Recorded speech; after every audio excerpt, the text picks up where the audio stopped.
Hello and welcome to the third edition of Tico Tuned In. My name is Cici Rojas and I am joined by my co-host Lydia Knopp, who is also our producer.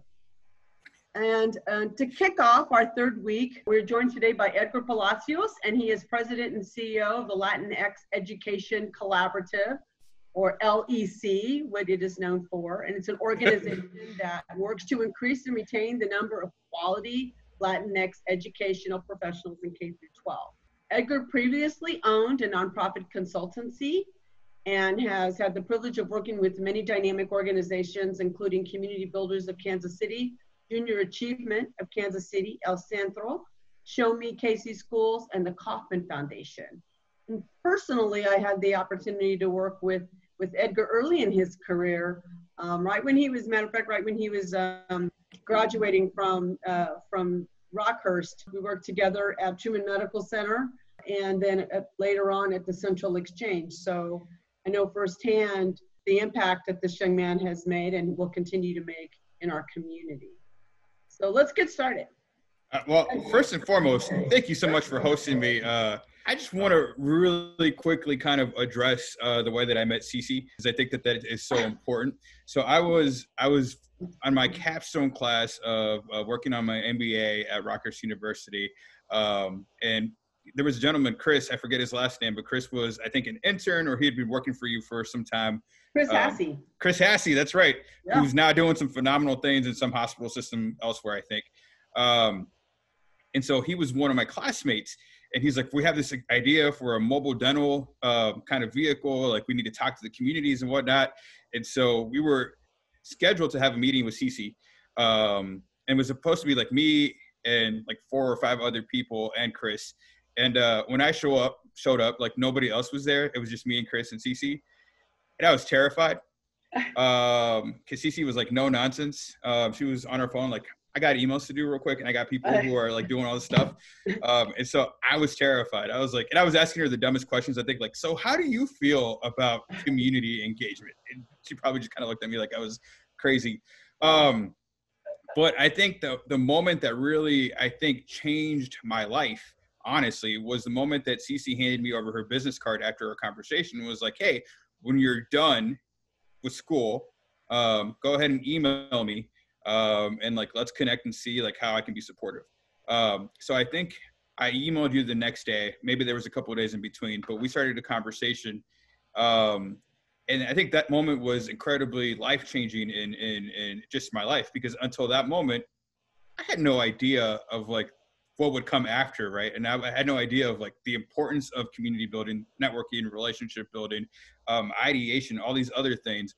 And so Cici actually was the person who opened this door for me in an incredible way.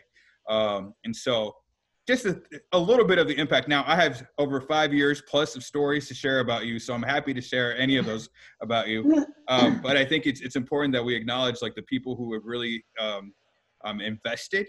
And also, I did a lot of crazy things. And when I reflect upon the time that I worked with you and for you, there's some things that like I wouldn't even tolerate of myself and as a person. And so like I'm just thankful for the grace that you showed me as I navigated my own career and tried to figure out like what I was going to be doing. So she's definitely been somebody who's been inspirational, motivational, all these other things in my life. So I'm just happy to be in the same room as you. And then Lydia, I get to work with on a daily basis. She gets to hear about all my my crazy ideas, and like she beautifully executes things from that. So I'm just grateful to be here today. Well, excellent. Well, we're happy to have you. And, you know, I have an equal amount of stories about you, Edgar. So That's true. Actually, one's pretty funny. Remember your interview, the day of your interview. I remember my interview for sure. Yeah. So I'll share that story too, because I think it's funny. Here I am again, like I'm nervous because, you know, Cici, at that time, I was still really like enamored by titles and like all these other things. And so Cici's like the vice president of community engagement at Truman Medical Centers at this time. And I'm like, oh man, she's a big wig. Like she's out there. Like I'm going to make a fool of myself, all these other things. And so I think we were at a Soul Cantina. That's where I had like my real interview, if I'm not mistaken. Yeah, we invited you to our Cinco de Mayo celebration. Yeah. For the team. And Leo was there, Leo Prieto, a couple other folks. And I just remember like seeing Cici get out of her Hummer at that point in time and just like walk out with her glasses and just like, you know, Cici, and then like sit down and be like, oh, I need a drink. And I'm like, I'm not going to make it here. I'm not going to make it here. And, you know, but man, what a fun time that was. Like, I still look back at, I still look back at the 2 years of Truman as probably the most fun I've ever had in my life. Central Exchange, it was definitely a growth experience for me. And so not as fun, but more impactful. And so, yeah, no, I remember those times very clearly. I'm not even going to tell the other story about like how that day ended, yeah. But that's all good. Yeah, that's all good. It's all good. But, you know, I think it's well, you know, and you make a good point. I mean, it's important. And for individuals that can, you know, we have responsibility to help the younger generation make sure that they have opportunities, that doors are always opening and to continue to open, and champion and when we can. And so I think it's important that we tell those stories. Yeah. So, you know, Edgar, you run your own nonprofit now. I do. You sit on a few boards. You've served on several already. You're a parent to two young kiddos, and you like to travel when you can, and especially advocating for Latinx representation in K through 12. So, you know, how did you get to this point with your own nonprofit? I mean, I think a lot of like struggle and a lot of like trials and lessons learned, right? I think that I think 2016 was definitely a turning point for me as I think about it. I was married at that time. Struggling through that relationship, struggling through like what my next step was. I think I was in my third year at Central Exchange, and I was just in I think I was really in an angry place and really a place of discomfort and frustration because I didn't know what I wanted to do, and I didn't know like where I was, and I didn't know where my life was headed. And so I remember a conversation that we had after that fact, or not even around that time, but maybe like a year or so after the fact, where you were like, Edgar, you know, you were responsible for your life blowing up. And it was interesting because like I had to take responsibility for the choices that I had made. And so part of that, like in coming in fruition with who I am and coming into alignment with my values and my core values and extending that, you know, I definitely, time and again, I see Latino students in classrooms and they don't have Latino teachers in front of them. They aren't connected to professional Latinos. There's a lot of things that they don't see themselves possible in those spaces. And I think about my own experience. So from sixth grade on, I didn't live in a Latino-centric community. I was born in Miami, Florida. And then from sixth grade on, I lived in Spokane, Washington, Cape Girardeau, Missouri, a little bit of Kansas City. That's along that. And honestly, until I joined Young Latino Professionals, and because of that, well, not even because of that. I think I joined YLP after I met UCC. Like you were probably the first Latina outside of my mom who was a professional Latina, like killing the game and doing that work. And so I didn't have that at all between sixth grade on. And so that was what I met you in 2011. I graduated high school in 2004. And so who knows when I was in middle school. So, I mean, like that entire time of my life, a good third of my life, I did not have anybody that looked like me in front of me. And so I think that really influences the work that I do today. I have two kids myself, and I think about the world that they're growing up in. I think about like what's currently going on. Like I would be remiss if we didn't acknowledge the fact that we are under a global pandemic, that we are facing protests because of police brutality and all the other things. And there's a lot of challenges and a lot of social justice issues that are being faced that my kids are going to have to experience and go through. And so like, what is the change for them? What does the world look like for them? And that really drives a lot of the work that I'm doing today. And so starting a nonprofit, worst idea in the world. Becoming a business owner, worst idea in the world, because like, that's crazy. And also like how much fun, you know, like how it's a blast being able to kind of take an idea from conception from that space and like to implement it and grow it and see it be successful and see the opportunities and really understand the impact. And so I think that leading a nonprofit and starting my own nonprofit, I'm creating an organization for like my sixth grade Edgar I'm creating something that I wanted to see back then. And so it's really cool to see it come in fruition. Now, I will tell you, nonprofits aren't for the weak-hearted, and they're not for everybody. And, you know, if you have a comfy corporate job and you feel like you're being unfulfilled, like, keep your paycheck, and just write some checks, because, like, it's not for everybody. But serve on a board. Serve on a board, absolutely. You know, don't serve on too many boards. Yep. Learn to say no. Learn not to overcommit. Yeah. Great advice. Great advice. And I'm also learning and implementing what Cici taught me 5 years ago, 10 years ago, which is like, I can't do the work, but I can definitely delegate. And so giving opportunities to younger folks to jump on these boards and experience that kind of stuff. So I'm actually more actively doing that as I focus and hone in on the work that I'm supposed to be doing.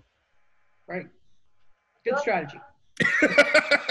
I'll learn from the best. Conversation is getting real soul searchy. Like, it's not just about what you do from 9 to 5, because I know that you don't work on LEC from 9 to 5. You work on it like all the time. Yeah. All the time. And rightfully so, it deserves the space and the time and the energy. And I know you're about a 1.5 to 2 person team outside of like what we can help you with. So you guys have done amazing work for the LEC. Thank you. But our next question, or kind of like topic to move to, is like really building an organization around race and around a specific demographic. Yeah. In some ways, we've had a lot of conversations about this just in terms of voicing that and messaging that and creating that inclusivity while also being really clear on who you're serving and why, So building a nonprofit around a certain demographic that's been underrepresented in the past, how do you navigate intricacies of working with Latinx and non-Latinx populations to get your message across? And not just to get the message across, but to actually affect change, And then, I have a follow-up question to that, but that one's pretty loaded, so please share a little bit about this. I think it's complicated. First and foremost,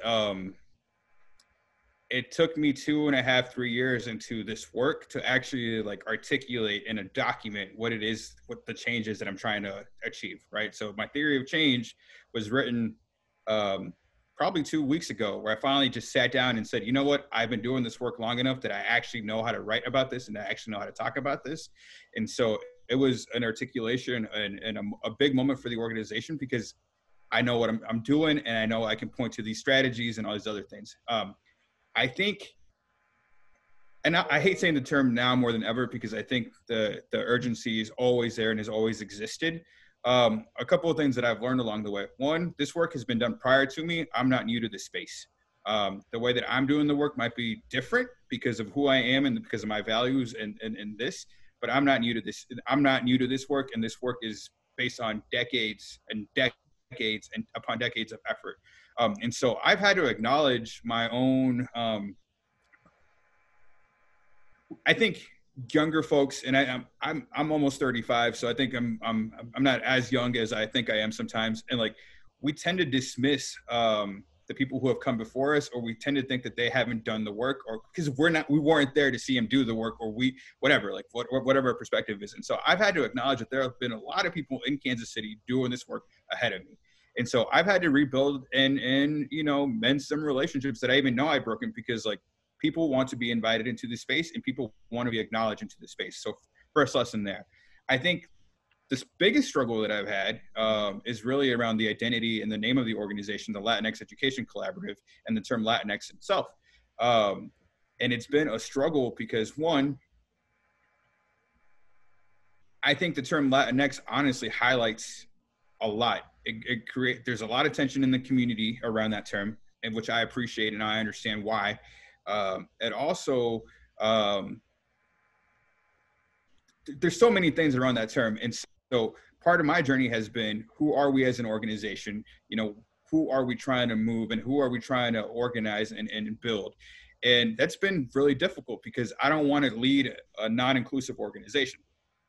And so some of that initial feedback around the term was that's not who I am, and that's a terrible term, and what does it even mean? It's not even Spanish.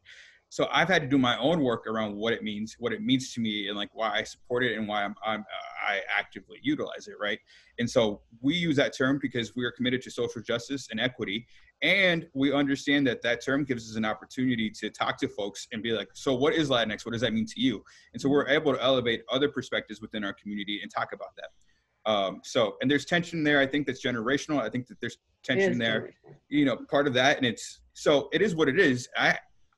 That's part of the work.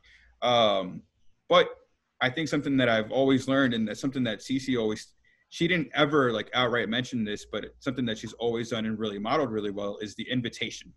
And so you have to invite people into the work. You have to invite different perspectives. You have to invite different ideas, because it only makes the work better if you're able to receive that information and implement and put it in action.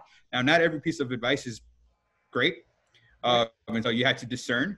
But at the end of the day, like, if this is a community-based organization, then it should be community-led. Now, my values are absolutely ingrained into the organization, and I'm cool with that because I'm doing the work and I'm doing all the other stuff that needs to happen to make it happen.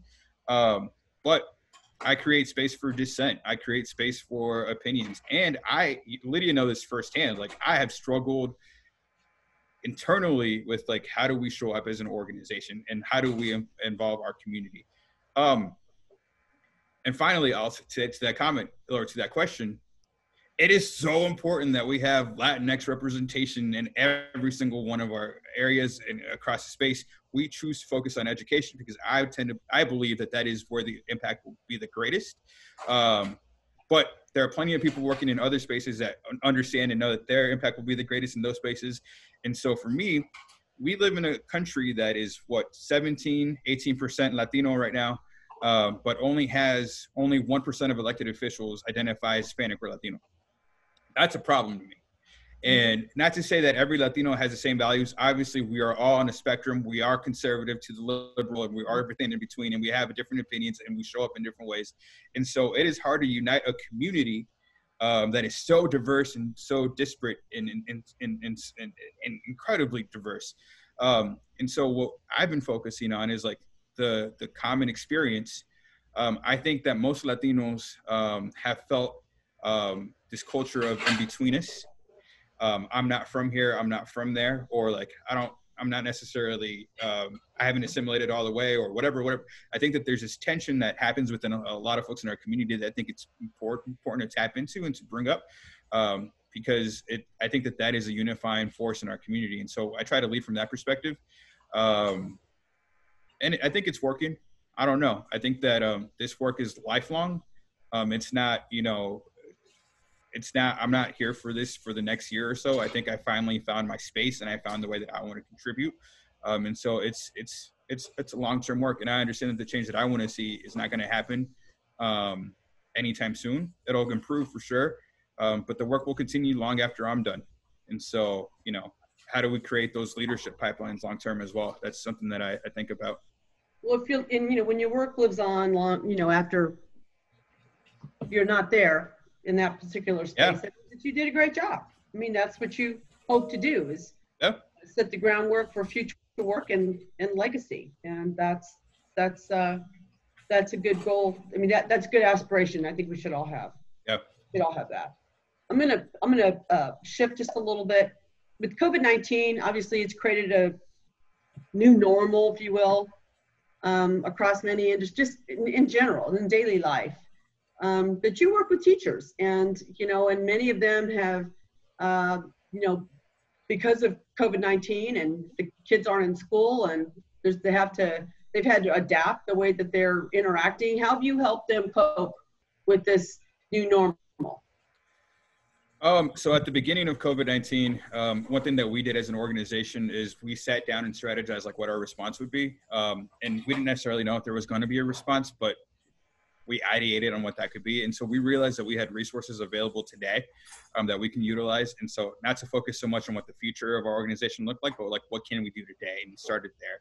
And so we made 5 commitments. One being, we opened up space on our calendar to have those check-ins and virtual check-ins with our community and open that space. And that's been really powerful, because I think ultimately people just want to be heard sometimes, and they want their experiences to be validated, right? And particularly if you're a Latinx educator, you're more than likely going to be the only one in your building, depending on where you work. And so you might have some unique perspectives or issues that are because of the Latinx identity. And so like we understand that and we create the space for that and also try to help navigate and coach through that. So first and foremost there, something simple that we did, we provided resources, online. We continue to update our resources online on COVID stuff.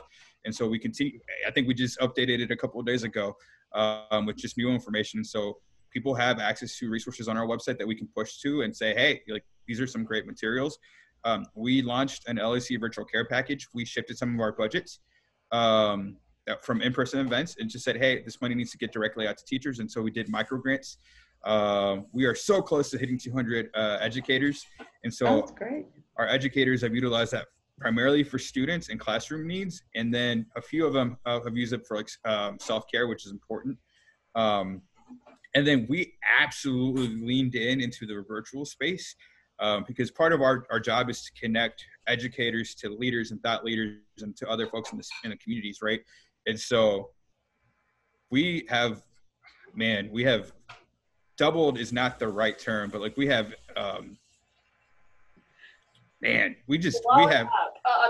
we have blown up our virtual presence and the content that we're providing. And we're honestly, what we're doing is we're seeing the implementation of virtual professional learning communities around topics of interest to educators. And so what the thing that I am proudest of the most is the fact that we are Latinx centered. And so the conversations that we're having are Latinx based. We're elevating the voices of Latinx leaders and educators in these spaces. And so I'll give you a great example. A couple of weeks ago, there was a webinar that was a national webinar, and it was around the impact of COVID on Latinx students. Not one person on that panel, and I checked, was Latinx. And so when we talk about representation, like that is important. You have to have people who are proximate to the students who have similar cultural experiences or lived experiences. And so I think that's what's been really cool. And to see a network and a community build from that and to see them engaged and active and building pride in that space is awesome. And so like that's what I've had the most fun with. And ultimately, I do believe that will create significant change. Well, that's excellent to hear, and we're very familiar with the noise that it's so noisy out there with Latinx and with what you're doing collaborative and on social media. My son is a teacher. Yeah. So I'm really proud of him, and he's a little bit of a fish out of water, right?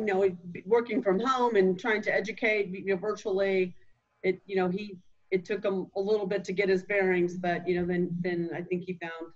I know he was utilizing some of the resources that you made available as well. So teachers are made for this moment, and I think that that's something that we have to believe. Like teachers have been doing this work with limited resources and limited support for the longest, and so what's really changed is content delivery. And I think the educators that I've dealt with.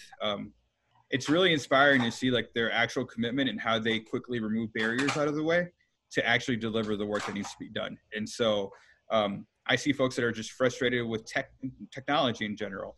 And I see other educators who are like, screw all that. I'm going to write notes to all my students and mail them out and like make sure that they're okay and like create those spaces. And so what I'm learning from our community of educators is that regardless of the obstacle, there's always a way around it and there's always a way to connect. And so I think those who do it the best are those that actually are proximate to the students because they understand some of these challenges that may be cultural, right? And they're also modeling a different way for our students to show up and be present in our community. So I can see from the back end of all of your social media too that it's something that's needed, what you're doing. I mean, it's valuable what you're offering. So, little secret, you kind of like inspired this Tico Tuned In. Oh, did I? I mean, Cici's wanted to do something forever. Yeah, a couple of years. Absolutely. The way that you just jumped on it and said, I want my production quality to be good, but like what's most important is getting a space available for people to tune into. And so, I mean, in a way, like, it's very fitting that you're here right now. Yes.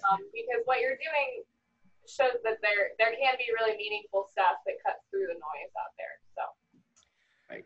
You know, I think part of that is like, you have to believe in this space, and I think from an entrepreneurship perspective, that there is a community out there that is excited about the work that you're doing. And so often I think we get lost in the sauce with like the people who aren't as excited. And so we tend to forget about the people who are, right? And so that's been one of the challenges. Like, I think at the beginning of all this, like we've had maybe like 5 people show up, and, you know, I was always low-key disappointed. I'm like, man, only 5 folks showed up. And instead of honoring the time investment and the commitment that those 5 people made, you know, and focusing on the 20 people who didn't show up, who said they were going to show up, like, you have to be, I guess, confident, and you have to kind of double down on your vision, right? And in those spaces. And so, you know, we talked about this, Lydia, like, this is a crazy idea. I don't know if it's going to work. Also, who cares? And you see like the virtual career fair, or yeah, moments where Edgar is literally on Facebook Live for like 10 hours. That's an overestimated. But that was 10 hours. Yeah. You've taken your face and owned it, and like, you know, you really are Latinx Education Collaborative. But like, when you're willing to commit your own time to try and make those connections too, there's a lot of power in that, because people know you, Edgar. And this is why it's so nice to be able to talk about you, because you've provided the platform for so many other people. So, well, and I appreciate that, but I also think it's important, and I'll tie this back to like the mission of representation, right? This work has been modeled to me. And so part of that legacy is like, all right, so what do I do with me? Like, how do I like live that into action? How does that become part of my values? And how do I open up those doors for other folks, for them to have incredible experiences? I learned a lot from mentors, a lot of good mentors. I didn't have sponsors. And I think Cici was my first sponsor. She put me in some really interesting and difficult positions that had to allow me to grow, right? I remember that first week of being in Central Exchange when I sent out my first email, and I got some interesting messages back. I called Cici and I was like, Cici, I don't know if you made the right decision. I don't know if I made the right decision. I don't know if I need to quit. Like, what's going to make this better for everybody long term? And Cici, I will always remember this, because I was on an angry walk somewhere in Roland Park because I was mad that people hated me for whatever reason. And Cici was like, Edgar, you got to show them with results. You win with results. Part of the reason that like 2016 was so monumental for me is because it's probably the first time that I had the courage to just be like, you know what? I'm going to go figure out what I want to do with my life. And what you're seeing today is a result of all that pain and suffering and all that stuff that comes along with that. But it wouldn't have happened without the space that Cici created for me to do that. And so I think we need to do that for that's an easy thing to do, but it's a hard lesson to learn. Yeah. To let people explore and have the autonomy. Yeah. Whether it's your children, whether it's people that work with you or work for you, to be able to do that. They have to. You have to. And, you know, that's why I believe in my work so much. And that's why I believe in Latino educators so much. And that's why I believe like that's the change, because to me, like that was the change in my life. That was what separated me in my journey from where I could have been to where it is. And so I'm grateful for that time now. There is, I think I just wanted to reiterate one thing that you did say, because I think it's a good lesson and it's uncomfortable, but risk is hard for people. It's hard personally, it's hard professionally, but you know, that old saying, no risk, no reward, is so true. The most fulfilling times in my life has been when I've taken a risk, even if it wasn't successful, just having not regretted that I didn't do it. So, you know, and then the rewards have paid off. You know, some of the sports stuff, we took huge risks, and you know, entrepreneurship is a risk every day. But you know, but you do get to a point where you have to calculate the risk. You know, so you know, I've become a little bit more risk adverse than I used to be. I used to just go fly off the handle and do all kinds of crazy stuff. Thankfully, Yeah, but I always had a balance of somebody to say that's just too far. Let's reel it back. you know, and here's my learning lesson, right? Like, I'm probably 5 years away from that lesson the hard way, right? And like the beautiful thing about it though is even in your calculated risk, you still take you make some really interesting decisions, and you always try. Laura tells me this all the time because she's very different. She's very calculated. She likes to plan things out, and she's, you know, very like, if I don't have a plan or a project plan or anything in place, like I don't need to do this. And I'm like, hey, let's create a media channel for the LEC. What does that look like? You know, and then like an hour later, I bought, you know, some lighting and like improved my computer, and here I am. No planning, just jumping in. And so what I think you still do have, Cici, even though you're sure, I'll buy into the fact that you're more risk averse, is that you still jump in. If you believe in it, like that's good enough for you. And I could be wrong. I don't know, Lydia, you work with her more than I do. I still jump in far more than I don't. Right. I mean, and we all lose. We all lose. But I think ultimately, like, this life has got to be fun somehow. I don't know. How are you feeling, Edgar? Are you ready to answer like a pretty heavy question? Do it. Okay. It's going to be a couple questions built into one. So thinking about the LEC, thinking about your organization 5 years from now, 2025. Because right now, what's happening in America right now, what's happening in our city, what's happening on a national level across other cities, racism is bearing its head, and it's in our everyday, and it's something that we can't avoid. I mean, it is what it is, right? And so how do you see the Latinx role? How do you see other people's role in this larger, you know, conversation about racism? Pretty loaded question. It's a good question, and I think that I'm going to have to acknowledge this. Like, first and foremost, like the racism that we see today is the same racism that I saw in Spokane, Washington in sixth grade when somebody put swastikas all over like the middle school that I was attending. And so we all had to go around it and like scrub it out with like sandpaper. It's the same fear that I felt when I was in the grocery stores with my parents and they were speaking Spanish, and I would tell them to shut up and not speak Spanish because I didn't want to die. It's the same racism that I saw with Aryan nations coming into Spokane, Washington, and like marching and doing the same stuff that they're doing today. And so this may be new for some folks, but it's my experience. It's me being called a spick. It's me being called a wetback. It's me doing all these things through a very long portion of my life. And even so today, I'm sure, you know what? Yes, even so today, there are people who are writing on some blogs and out there about me and like what I'm doing and the work that I'm doing and calling me names and all the other stuff. So like the hate is always going to be there.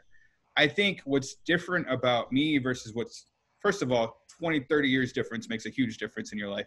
And then two, like, I'm honestly tired. Like, I'm not going to sit here and let a racist person or whatever, like, if I'm going to, I also have a lot of privilege. I'm not as dark as some of the folks in my community. And so we have to address anti-Blackness in these conversations. We have to address a lot of these other issues. Which is a real thing in the Latino community. Absolutely. It's in our language. It's baked into Spanish. It's baked into, I remember, I'm gonna call out my mom on this because I remember I have a nephew who is darker, but like, you know, whatever, like he's just darker. And I remember my mom being like, she said some trifling thing to my sister about it. And my sister like went ham. And so like that exists in our community. This is an Edgar thing. So like, this is me speaking as Edgar. There's this weird thing in our community that like, if it happens to Black people, it doesn't happen to us. And I think that's part of assimilation and it's part of these other things. The reality is in Spokane, Washington, no matter how light I was, no matter whatever I did to try to fit in, like people knew that I was not white. And so I stand by the fact that we have to address anti-Blackness in all communities. It's not just a SWORD thing. We have to do the work ourselves. I have to understand like how I perpetuate racist systems and policies and whatnot, and how my silence sometimes is, my silence is complicit in these actions, right?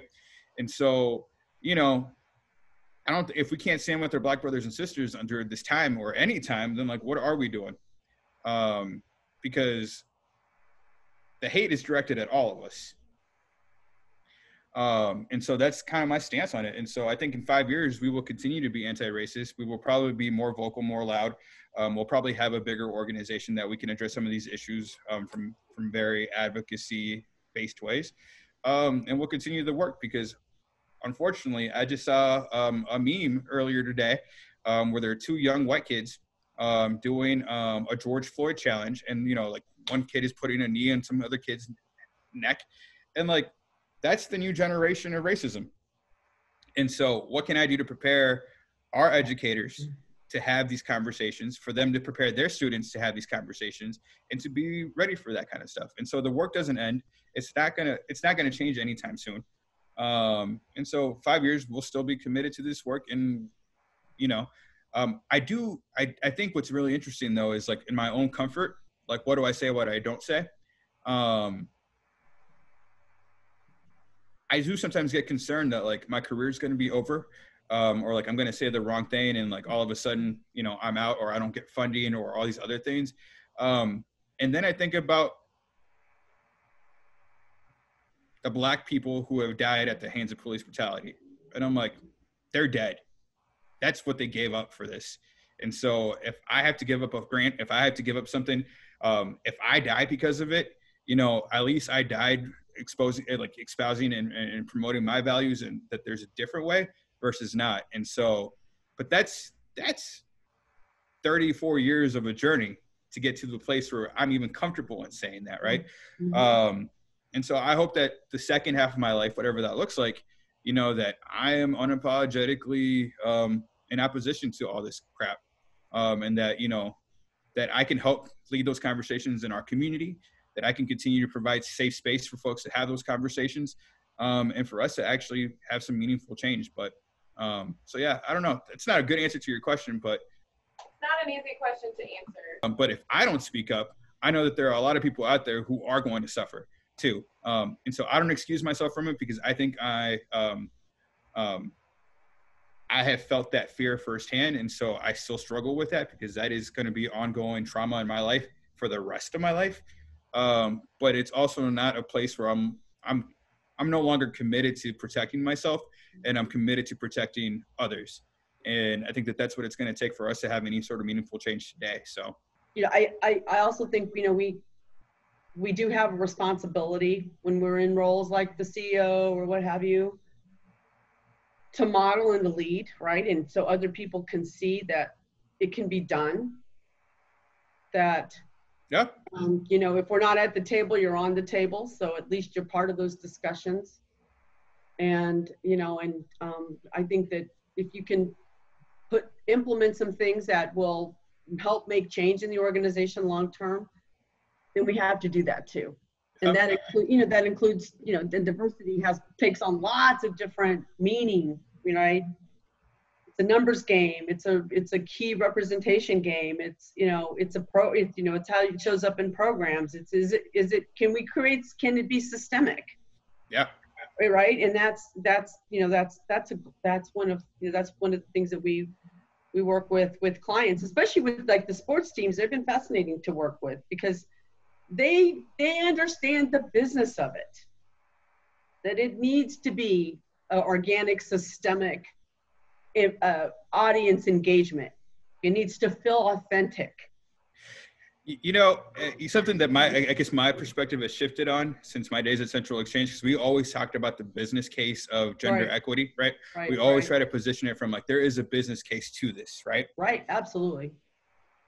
And now I see that more as an iteration of like making it comfortable for people to understand the uncomfortable. And for me, I'm no longer interested in having the business case around diversity, because my life and my friends' lives who could potentially be murdered and killed today because of the color of their skin it's not a business imperative.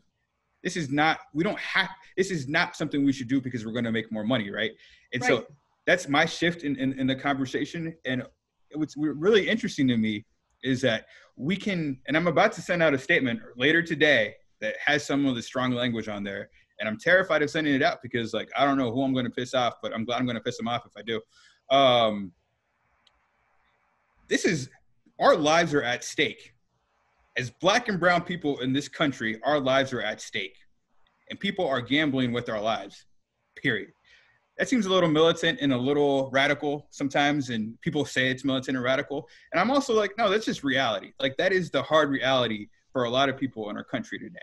And so, but I'm also learning that I have privilege in this space, right? And, you know, I can go into some rooms and say that. And I'm not maybe going to face some of the same consequences as others, right?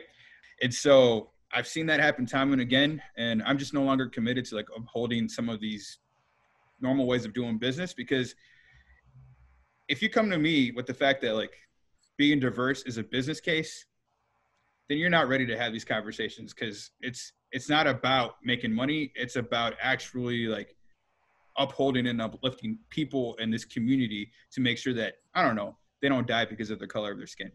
And so like that's where my passion lies now. But I also understand, again, we got to navigate the system. And so like I understand that some of us have to continue to make that business case, and like our livelihoods are based off of that. And so it's a hard balance. But that's the cool thing about running your organization sometimes. Like, you get to say crazy stuff, and who's going to fire me at this point? So I don't know, but that's how I've been thinking about it. That's good. Good perspective. Edgar. I feel like I could continue. We could talk more. We will talk more, but there's just the last question that we ask everybody. Cici, if you want to bring it back. Sure. So talked about a lot of things, pretty heavy, which is all good. But what do you like to do when nobody's watching? I love YouTube. I'm a big YouTube fan. I actually love watching stuff around planes. I love airline stuff. Like, Yeah. Really? I'm fascinated by flight. I'm fascinated by like, in fact, I'm starting to build a curated list on my YouTube of like flight channels. And so I can spend hours just watching like planes take off and come like land and like travel and see clouds. Like that, to me, it ties into my travel stuff. Mm-hmm. Because the best part of travel for me is being on the plane. I know a lot of people don't like being on the plane or going through that entire experience. I absolutely love it. Yeah. I'm so fascinated by it, and I'm so fascinated by all of that.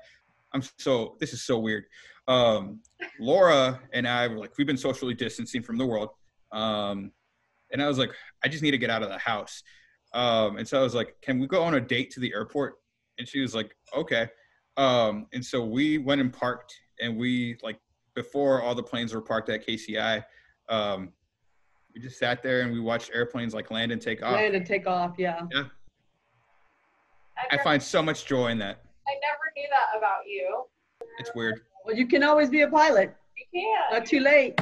It's, yeah, you know, I don't have that kind of money or that kind of time. And, you know, but I will, if anybody in your audience has access to a plane, I'm always up for a ride. And so I will just challenge anybody to invite me to get on a private plane. Well, Edgar, I think in the grand scheme of things, you may not be piloting actual planes, but you are piloting an incredible organization, an incredible mission, an incredible message. So please pat yourself on the back for that. I don't know how often you do, but you deserve it. Appreciate that. Thank you for sharing. But no, I so appreciate being part of this space. Cici, you know that you are meaningful to my life, and I so appreciate what you've done. Lydia, you know how much I love working with you and just what you've, with the brand that you've built for the LEC. And so nothing is done by ourselves. And so, you know, the organization's success is absolutely part of your success and part of the legacy. And I hope that we can continue to work together and make some significant change for as long as time allows us to do that. So yeah, thanks for letting me talk. I never get to talk. So. Well, good. Thank you, Edgar.